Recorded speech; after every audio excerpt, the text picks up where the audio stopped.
pero va a tener como más de parte práctica de la terapia. Y estas cosas técnicas de las que vamos a hablar ahora van a ser súper importantes para poder entender mejor las clases que vienen. ¿Tá? No saben qué difícil que fue poner en 5 clases de 2 horas y media todo había resumido. Pero bueno, a ver. No te lo puedo agarrar.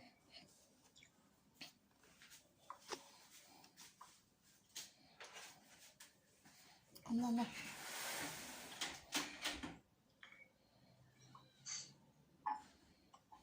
Bueno, entonces, ahora sí, hablamos de la conducta, hablamos de todas las características que tenía que tener un tratamiento efectivo y llegamos a conductual. ¿tá? Y cuando entramos dentro de conductual, vamos a hablar de ABA. ¿Por qué? Porque en ABA lo que hacemos es darle a la persona o al niño conductas que están en menos, como esas conductas que habíamos hablado, y sacar o disminuir conductas que se encuentran en más. ¿tá? Entonces vamos a leer esta definición de ABA, que dice que es la ciencia de la comprensión y de la mejoría del comportamiento que hace uso de los principios del aprendizaje y técnicas conductuales para lograr un cambio significativo y positivo en el comportamiento.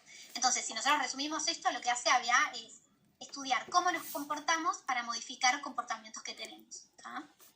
Entonces, si ustedes hablan con un analista de conducta, el analista de conducta lo que es un analista, un experto en la conducta humana. Entonces sabe cuáles son los principios básicos que rigen a esa conducta.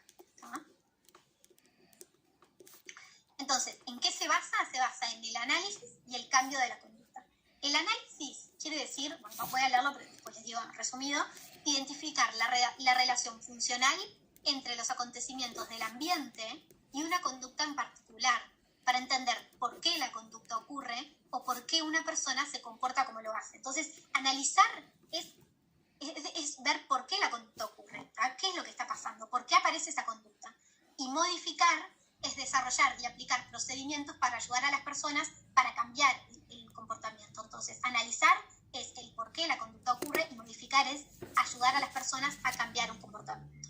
¿tá? Bueno, Logas lo quisimos mencionar un poquito por arriba porque fue como el primer autor que utilizó un tratamiento, un programa de intervención con todas estas características que hablamos en niños con autismo. Fue el primero en utilizar todos estos conceptos teóricos que se venían manejando con todos los conductistas, pero especialmente a niños con autismo.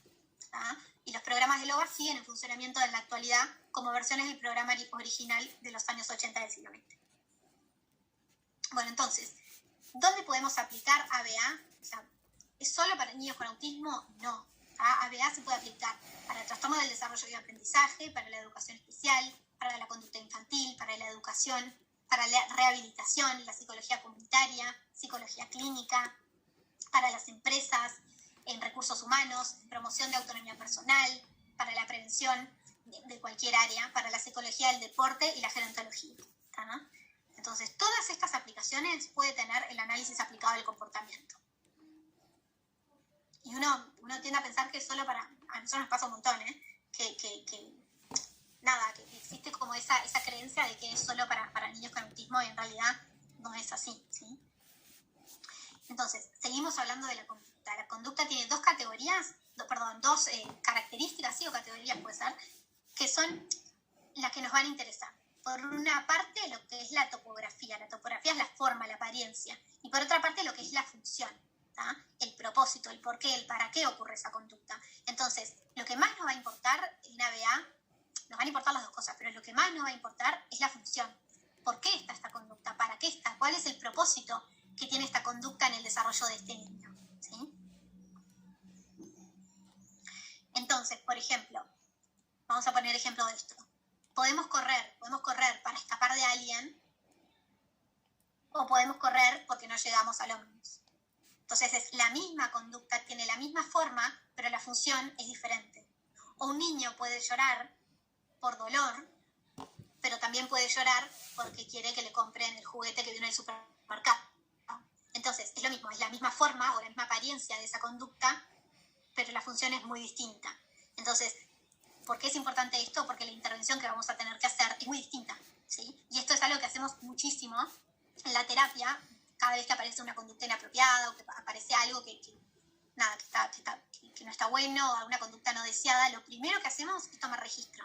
Entonces, por ejemplo, nos pasó hace poquito que empezamos con un niño nuevo que pegaba todo el día, está todo el tiempo pegando. ¿Ah?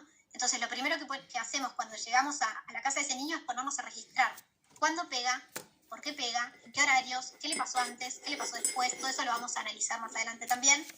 Pero, bueno, está bueno que sepan esto, como que, bueno, pegar puede ser pegar, pero puede tener funciones muy, muy diferentes. ¿Ah? Bueno, ¿y cómo aplicamos esto de la conducta, de la topografía y la función? Es lo que decía, definir objetivos en términos conductuales para poder abordarlos de forma efectiva.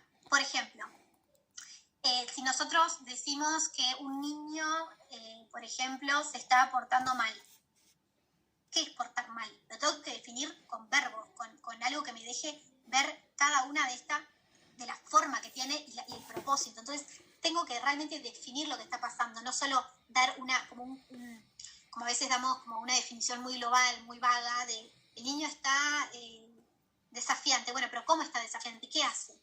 ¿Cómo se está portando mal? ¿Qué está haciendo? ¿Se escapa de la clase? ¿Pega? ¿Patalea? ¿Tira las cosas? ¿tá? Para poder abordar cada una de esas conductas que se presentan.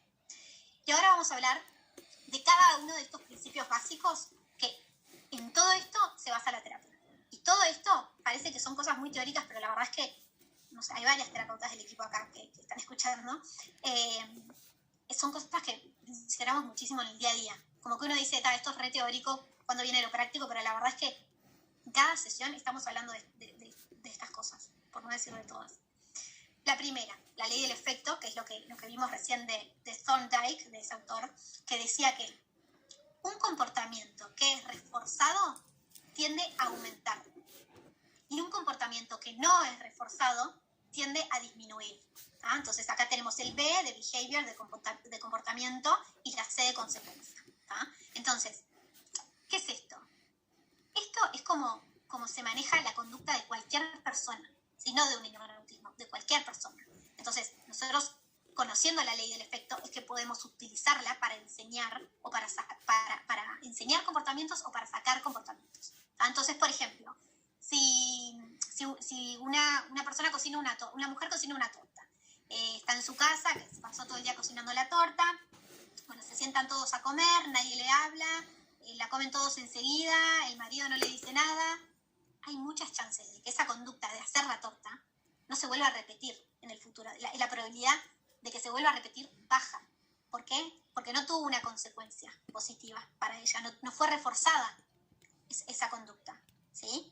O, por ejemplo, si un niño levanta la mano en la clase y la maestra no le da la palabra, no le dice qué bueno que estás participando, la maestra no le da mucha atención, es muy probable de que esa conducta de levantar la mano se repita 1, 2, 3 veces y capaz si vuelve a pasar lo mismo, deje de repetirse. ¿Ah?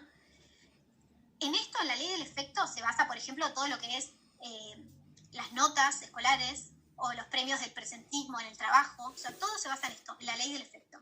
Nosotros a veces ponemos el ejemplo también de, por ejemplo, si nosotros nos subimos a un ómnibus y en el ómnibus voy apretada, hay mal olor, llego tarde, a veces no me para, a veces me para, llego tarde donde tenía que ir, la música está fuertísima. Hay muchas chances de que yo no me vuelva a subir a ese ómnibus, de que la próxima vez elija otro.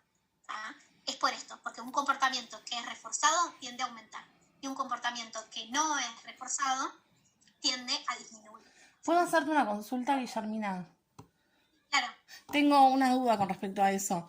¿Qué pasa cuando el comportamiento por sí mismo le satisface? Por ejemplo, el nene va a jugar con agua, no en mi caso, ¿no? Va a jugar con agua el enano y a mí me molesta porque, no sé, me moja todo, el baño, suponete. No le digo nada, pero la conducta por sí sola es jugar con agua, él le satisface. No está haciéndolo para que yo me enoje o lo que sea. ¿Cómo hago si yo trato de hacer extinción de esa conducta? ¿Llegaría a extinguirse igual? ¿O si ya le satisface por sí solo esa conducta, la va a seguir haciendo? Claro, porque a él lo que lo está reforzando ahí es el agua. Claro. Es jugar con ¿Y agua. cómo No hay se nada que haría pueda en algo hacer. así? O sea, claro, la única forma de que esa conducta de jugar con agua desaparezca es sacarle el agua. O sacar lo que él hace con el agua. Si a él le divierte tirarla o no sé, llenar un balde y pasar un Como vaso que de uno no a sería otro. lo de la extinción, como que ahí no. Ahí, o sea, para que deje de practicar esa Porque si conducta, yo tiene que sacar el agua. hago que no veo, no sé qué, limpio, lo que sea y tal, igual a él como le gusta el agua, va a seguir jugando con el agua. Claro. Ta, Está entonces, buenísimo esto que estás no diciendo. dejarla exceder, digamos, entonces. Algo así. Claro, pero en realidad está buenísimo que tú identificaste que el reforzador no sos vos, el reforzador es el agua. Claro, Entonces, ¿sabes aunque en qué tú me dejes de dar pasó? atención, Me pasa con la pecera de la tortuga, ¿está? Que a él le está claro, gustando jugar con el agua. Entonces, ¿qué pasa? Todos los días le estoy limpiando la pecera porque le está echando cosas. Entonces, claro, claro, yo ya estoy notando que no es que está haciéndolo para llamarme atención y nada más. Capaz que sí en un aspecto. Pero me parece que también le gusta el tema de tener eso a disposición para jugar. claro.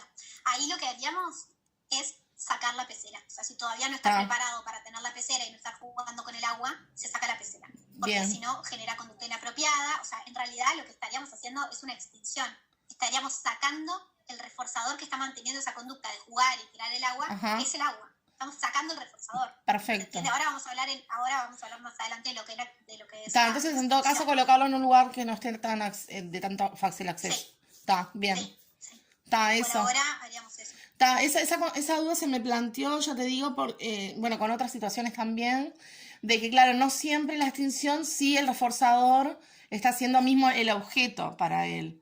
O sea, no O es sea, la conducta extinción, para... Ta, ahora vamos a hablar de la extinción en un ratito, pero la extinción también aplica para eso. Lo que pasa es que ahí la extinción, uno tiende a confundir extinción con atención. Y extinción no es dejarle darle sí, atención al niño. Extinción es sacar el reforzador que está manteniendo la conducta. bien. ¿Sí? Ahora lo vamos a ver. ¿Ah? Gracias. Pero, entonces nosotros tenemos la B, no gracias a Tibero por participar, la B de conducta, de behavior, y C de consecuencia. La consecuencia puede ser reforzador o extinción, ¿tá? O castigo también, que no sé por qué no está acá, pero ahora lo vamos a hablar. Entonces, estas son las consecuencias que se pueden presentar con una conducta, ¿tá? Entonces, como hablamos de reforzador, de que puede ser una de las consecuencias que se presentan con después de la conducta, vamos a hablar ahora de lo que es el reforzamiento. Entonces, el reforzamiento es el proceso mediante el cual una conducta es fortalecida por las consecuencias que le siguen. Es un poco lo que veníamos hablando. Es plata y fiable. Así, cuando una conducta es reforzador, sus consecuencias... No, esto está mal. Cuando una conducta es reforzada, sus consecuencias... no, estoy leyendo cualquier cosa. Cuando una conducta es reforzada, sus consecuencias es más probable que ocurran en el futuro. Está mal escrito, pero es lo que veníamos diciendo, que cuando una conducta es reforzada, es más probable de que esta conducta se repita en el futuro, ¿sí? Es importante esto, que el reforzador no solo tiene que ser algo que al niño le guste, que le genere placer, sino que realmente nos tiene que servir para aumentar una conducta. Si no, no es reforzador, ¿tá? Entonces tenemos lo que es el reforzador positivo, que dice, es la ocurrencia de una conducta, o sea, reúne los siguientes elementos. En primer lugar, la ocurrencia de una conducta. Tiene que haber una conducta. Dicha conducta es seguida por un estímulo reforzante o por la intensidad de un estímulo reforzante. Es lo mismo, por un estímulo reforzante, ¿tá? La presentación del reforzador fortalece la conducta, es lo que veníamos hablando. Un reforzador positivo es, por ejemplo, un tipo de consecuencia agradable. Se presenta después de la conducta deseada e incrementa la posibilidad de la conducta volver a repetirse, más de lo que ya decíamos. Hay distintos tipos de reforzadores positivos, ¿ah? Por un lado tenemos los reforzadores primarios o incondicionados, que en realidad en la terapia tratamos de usarlo poco, pero a veces los tenemos que usar porque no nos queda otra. Ahora después vamos a ver unos videos y van a ver. Los reforzadores primarios son los estímulos con capacidad reforzante con los que el organismo no ha tenido contacto previo. Por ejemplo, unas galletitas, un vaso de jugo, dormir, bueno, todo eso son reforzadores primarios. Quiere decir, nadie te enseñó que estas cosas son reforzantes, pero son reforzantes por el hecho de que sos un ser vivo.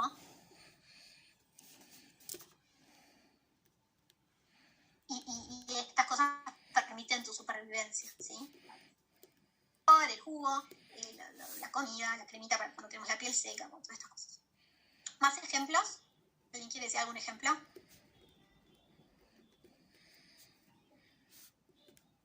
Yo no sé si es, pero vi en un video, creo que publicaron ustedes, que Sí. le hacen como masajes en la cabeza con un, no sé cómo se llama. ¿Eso sería un reforzador primario? En realidad, no, porque viene de la persona, ¿sí? Como que viene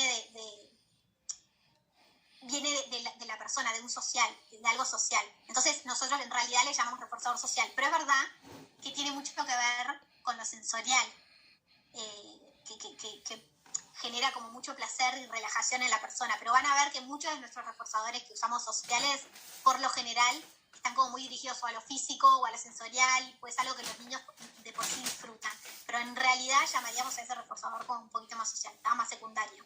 Estos son los reforzadores secundarios. Miren. Bueno, dice, estímulo inicialmente neutro que adquiere capacidad reforzante en la medida que es emparejado con reforzadores primarios condicionados anteriormente. Su valor reforzante depende de la experiencia previa del individuo con ese estímulo. Es lo que decíamos, por ejemplo, el masajeador de la cabeza adquiere una capacidad reforzante porque la persona se pase al niño, pero el niño, si no tiene experiencia con el masajeador de cabeza, en realidad para ese niño no es un reforzador, ¿se entiende? Es eso. Y son muy individualizados los reforzadores secundarios. Acá tenemos algunos tipos. El osito, patear la pelota, jugar al fútbol, perdón, burbujas, hacer cosquillas.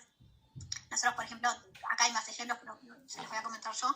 Por ejemplo, hacemos mucho, no sé, arrastrarlo con la manta y cantar la canción del tren, o hacer una hamaca, o jugar a un juego de caja con el niño más grande. Bueno, hay de todo, ¿no? Depende de los niños y de cada interés del niño.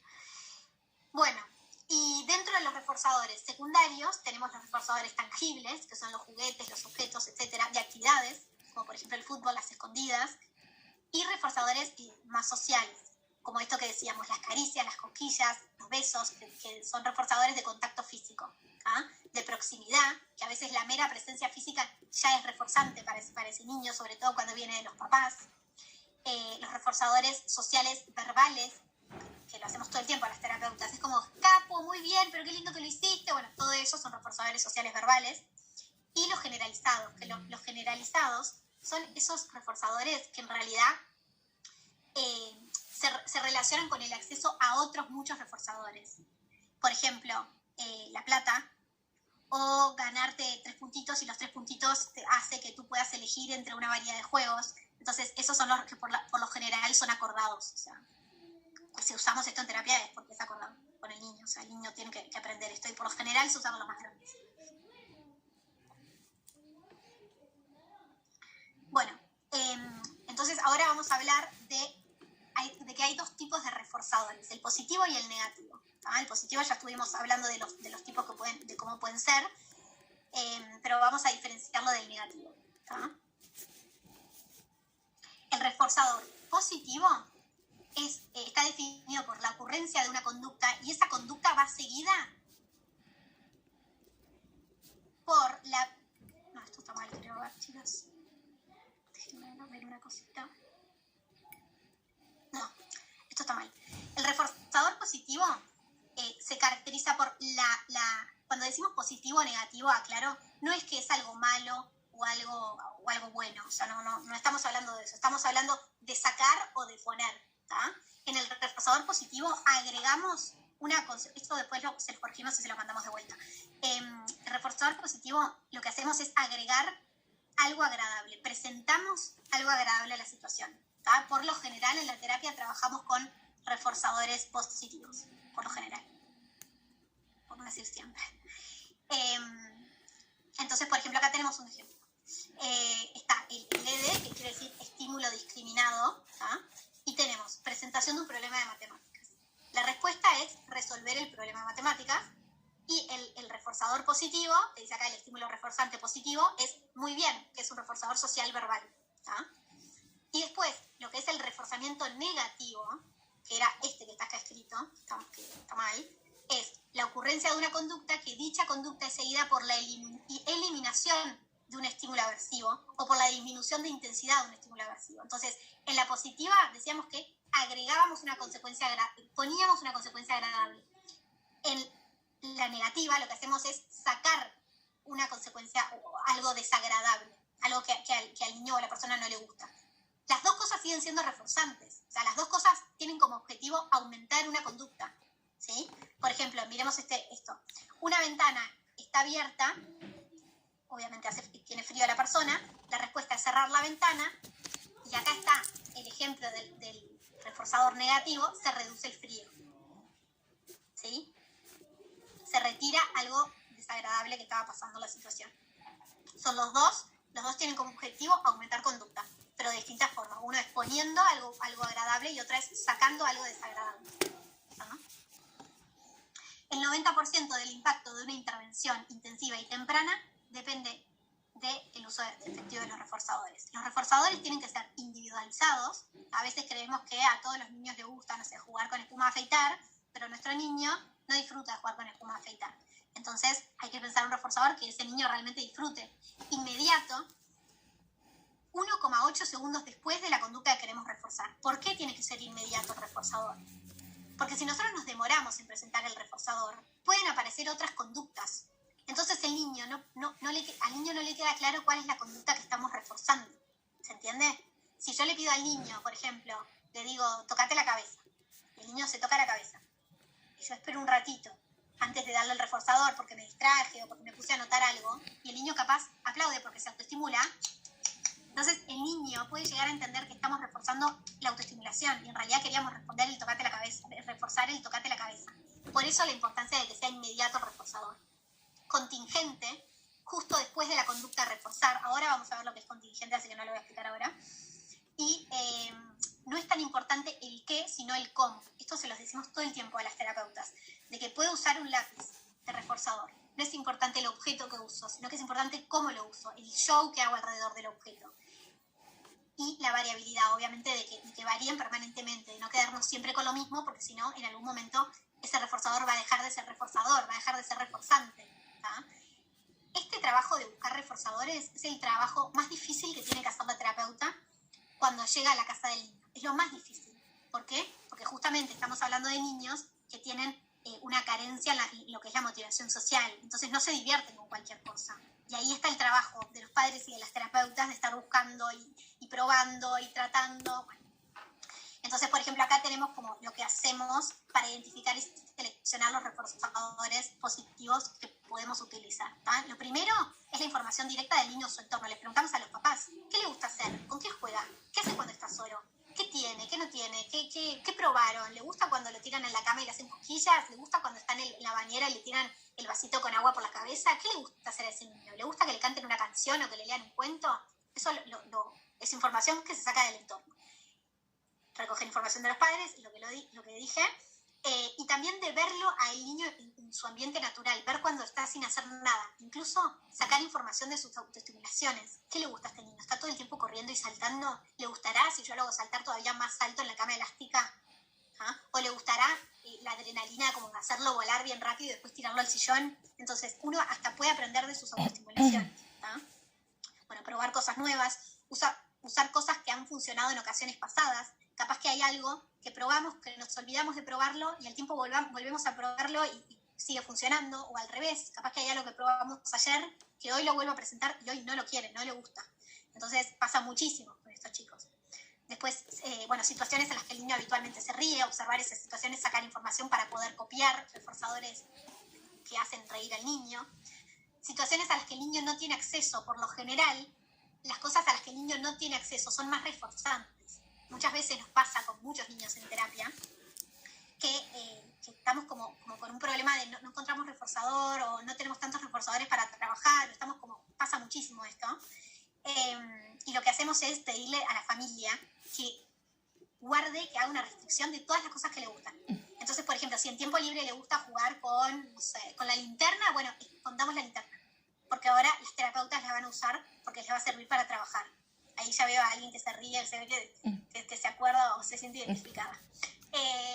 Entonces, es esto, es como hay que ir guardando, digámoslo, como algunas cosas que generan mucho, que tienen mucho mucho efecto en el niño para poder utilizarla en la terapia. Y bueno, y por último, lo que dije mediante la observación de las autoestimulaciones, ¿no? ¿Qué es esto? ¿Qué es esto del reforzador diferencial? Esto también lo hacemos muchísimo en la terapia. O sea, hoy justo tuvimos una supervisión y hablamos de esto, reforzador diferencial. La mejor forma de explicar esto del reforzador diferencial es explicando, acá dice el ejemplo de balbuceo, ¿tá? Que es como más nos gusta explicar esto del reforzador diferencial, esta técnica, esta forma de enseñar. Que también lo vamos a ver en la clase que viene con un tema que es el moldeamiento, que es una forma de enseñar, ¿tá? Pero es esto, es el reforzador diferencial. ¿Qué hacemos? ¿Qué hace un bebé cuando el bebé empieza a hablar, cuando empieza a hacer ruiditos, es muy chiquitito y empieza, ay, ay, ay, ay, ay, ay, empieza a hacer ruiditos? Los papás empiezan a reforzar esos ruiditos, ¿sí? Entonces lo van, ay, dijo tatá, dijo tutú, y le empiezan a repetir, dijo cocó, cocó, cocó, dice el papá. Entonces todos repiten lo que el niño hace. O el niño dice pipí y le agarran el juguete, ay, mirá, dijiste pipí. Entonces, a medida que el niño empieza a hacer ruiditos, todo el ambiente empieza a sacudirse. Entonces el niño empieza a ver que está teniendo un cambio en el, que está teniendo consecuencias ese balbuceo. Después ese balbuceo empieza a perfeccionarse. A veces, capaz que un día el niño, en vez de pedirle, siempre dice cuando quiere agua, y la mamá, cuando el niño dice la mamá le lleva el agua. Pero un día le salió guá, y dice guá, guá, guá. Entonces, ¿qué hace esa mamá o ese papá? Empiezan a reforzar el guá y dejan de reforzar el Entonces quiere decir que cuando el niño empieza a hacer guá, va a obtener el agua. Pero cuando el niño hace ya no obtiene el agua. Eso lo hacemos de forma natural sin darnos cuenta. ¿Ah? De hecho, todos lo hemos hecho en nuestra vida, pero capaz que nos cuesta buscar ejemplos, pero son cosas que hacemos todo el tiempo. Llega un momento que en vez de decir guá, va a decir aba, aba.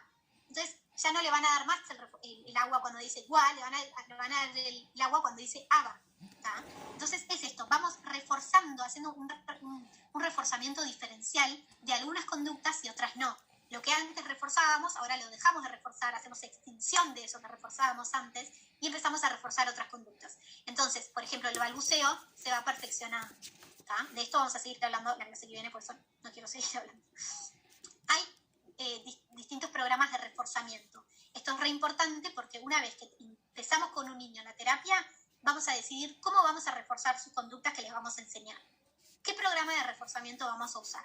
¿Ah? Entonces, tenemos el programa de reforzamiento continuo, ¿sí? Que es cuando la ocurrencia de cada respuesta va seguida de un reforzador. Entonces, por ejemplo, yo le estoy enseñando al niño le estoy enseñando, por ejemplo, la sílaba ma, entonces yo le digo ma, cuando él dice ma, enseguida aparece el reforzador. Y le vuelvo a decir ma, dice ma, y enseguida aparece el reforzador. Entonces, el reforzador aparece enseguida después de cada uno de los ensayos que aparecen de conducta. ¿Sí? Y este programa de reforzamiento continuo se da sobre todo en la adquisición, cuando queremos enseñar algo nuevo al niño. ¿Tá? Después está el programa de reforzamiento intermitente, que acá el reforzador no aparece después de cada respuesta. El reforzador aparece después de una determinada pauta. Entonces eso se establece, ¿no? con la sesión. Pero, por ejemplo, cada 4 respuestas voy a reforzar. Cada 6 respuestas voy a reforzar. O la respuesta va a ser variable. Voy a tirar un dado, le voy a pedir 3 cosas, después le voy a pedir 8. Muchas veces hacemos eso para que el niño no tenga como memorizado cuántas cosas tiene que responder antes del reforzador. Entonces le voy a pedir 3, le voy a pedir 8, le voy a pedir 2. Y el reforzador va a llegar dependiendo de lo que esté instalado, lo que esté como prefijado en la sesión. ¿Tá? Y por lo general, este programa de reforzamiento intermitente se usa para mantener conductas que ya están aprendidas. Si nosotros ya le enseñamos al niño a decir la, o a decir ma, o a decir pe, bueno, no le vamos a reforzar, no le vamos a dar el reforzador cada vez que dice ma, porque ma ya lo sabe. Entonces lo que tengo que hacer es mantenerlo, no le tengo que enseñar, tengo que mantenerlo. Entonces para mantenerlo, el reforzador va a aparecer después de tantas conductas. ¿Ah? Esto es lo que se llama, nosotros después lo llamamos rotación aleatoria. Lo vamos a aprender también en la clase que viene. ¿Tá? Vamos a ver unos videitos ahora. Para que vean qué tipos de reforzadores podemos encontrar en la sesión.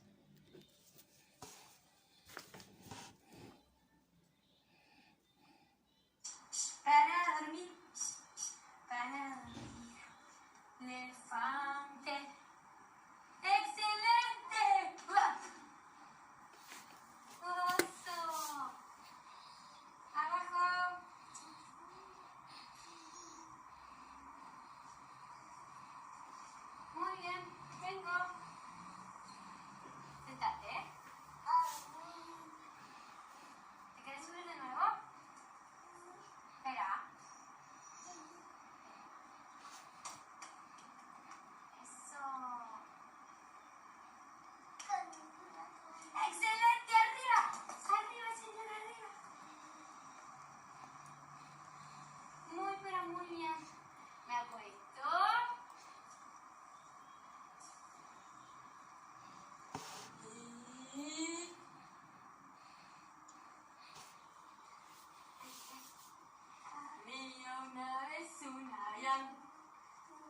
cielo quería llegar.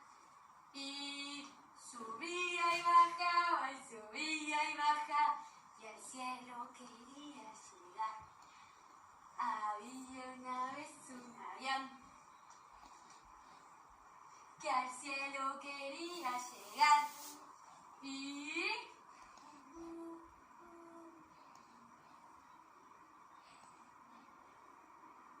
eso, y subía y bajaba y subía y bajaba.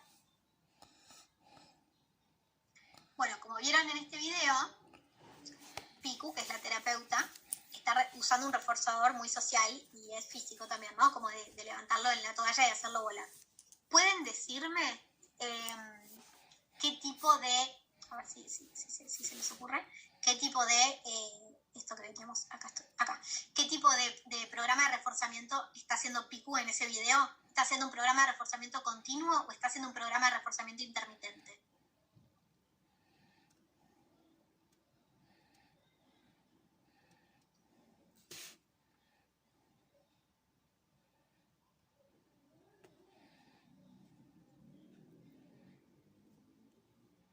Continuo. Piku lo que hacía era amacarlo, Sí.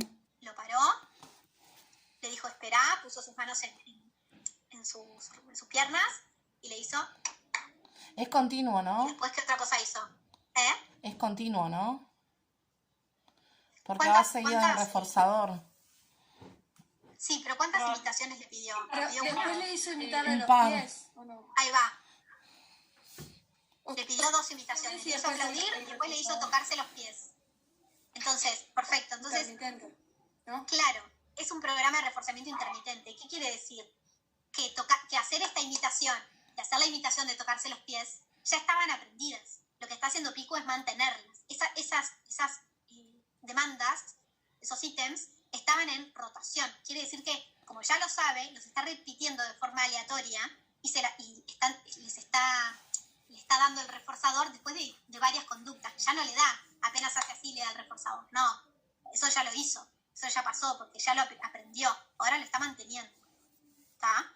Y si ustedes se daban cuenta, o sea, acá, pero ya les cuento para que vayan viendo como distintas sesiones, me parece está bueno. Acá lo que está enseñando es la imitación sin objeto. ¿Tá? Queremos que cuando Piku hace esto, no le dice hace así, no le dice nada, le hace así, el niño hace así. Cuando le dice tocarse los pies, cuando hace tocarse los pies, el niño se toca los pies. Es imitación sin objeto. ¿Tá? Y después, en un momento, si ustedes seguían viendo, Piku cantaba la canción mientras lo amacaba, decía, que al cielo, que ya volar. Lo miraba, esperaba en silencio, como que demoraba un poquito y decía, y subía. ¿Qué está haciendo ahí Piku? Esperando que la Esperaba mire. y seguía. ¿A alguien se le ocurre? Sí, esperando que la mire. Claro, Trabajando contacto visual. Que la mire, sí. Exactamente, sí. Así trabajamos el contacto visual.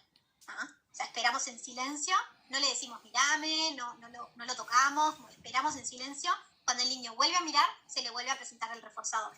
¿Ah? Entonces el niño aprende que cada vez que miro, pasa todo lo que quiero que pase, pasa la consecuencia más linda, y no responde a la orden de mirar. ¿Sí? Está estudiado, está investigado que si nosotros le decimos mirame al niño, ese mirar no aumenta con el correr del tiempo. Vamos a ver otro. Una pregunta. Sí, perdón, esperen que pongo pausa. Si el niño, por ejemplo, en esa actividad no la dejó de mirar, ¿es porque el peso de ese reforzador ya como se perdió? Perfecto, sí. Sí, cuando el niño deja de mirar, o sea, ya no le interesa más mirar. Este niño le encanta hacer la maquita y aparte sabe perfecto que tiene que mirar porque está hace unos meses en terapia. Pero cuando el niño deja de mirar, quiere decir que el reforzador ya no es tan reforzante. Capaz que se distrajo con otra cosa, se puso a mirar otra cosa y es como, bueno, cambiemos de reforzador, no se lo devolvamos. Porque ¿qué pasa si se lo devolvemos? Él entiende que a veces miro y viene el reforzador y a veces no miro y el reforzador también viene. Claro. Entonces no entiendo nada, ¿qué es lo que me piden? ¿Ah? Vamos a ver este otro. ¡Búsquelo! ¡Búsquelo!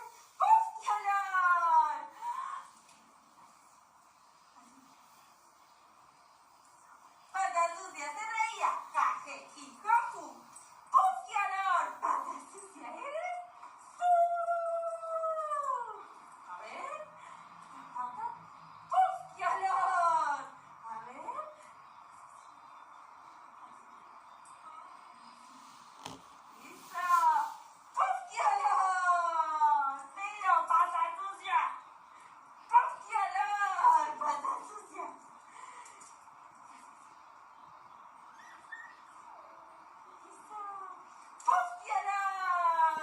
Bueno, y acá, ¿cuál es el programa de reforzamiento que usa la terapeuta?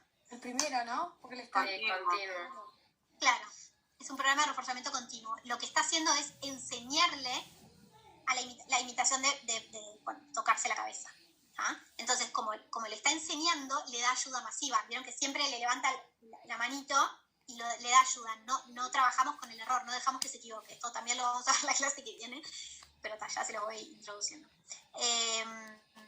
Bueno, vamos. Y el reforzador también es muy social. Vamos a ver de Ceci, otra terapeuta. Ahí vienen las burbujas.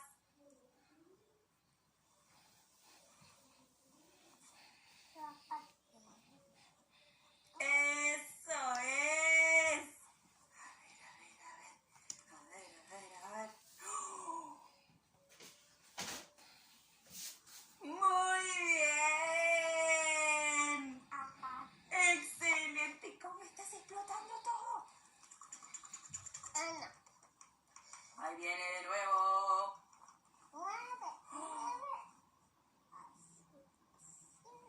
¡Ay, pero qué poquitas que salieron!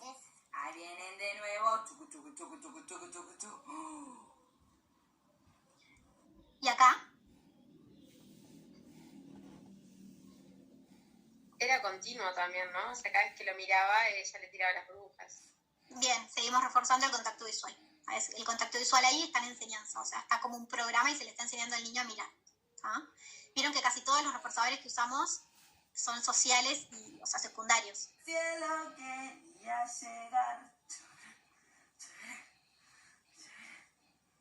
Y subía y bajaba y subía, bajaba. No se ve el video.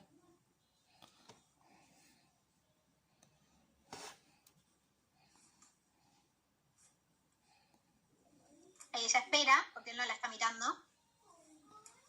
No veo el video. ¿Ustedes lo ven? No se vio, ¿Lo ves? Guille, creo que te quedó como en la otra pestaña o algo así. No se vio. ¿No se vio? No. No, a ver. Qué raro. ¿Ahí lo ven? ¿Sí? Está. Ahora sí. Cielo quería llegar.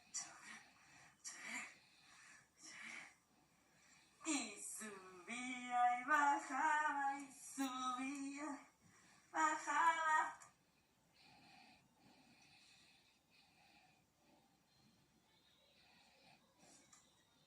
Espera. Le da ayuda, lo da vuelta para que él pueda mirar. Y ahora le va a pedir algo. ¡Eso! ¡Muy bien! Y al cielo quería llegar. Este reforzador, Ceci lo encontró porque este niño un día se le agarró de las patas y ya empezó a mover las patas. Y bueno, fue lo que se dio. Es como que esto es lo que tiene de individual cada reforzador, ¿no? Como que depende mucho de cada niño. Avísenme si no lo ven el video. Sí. Mauro.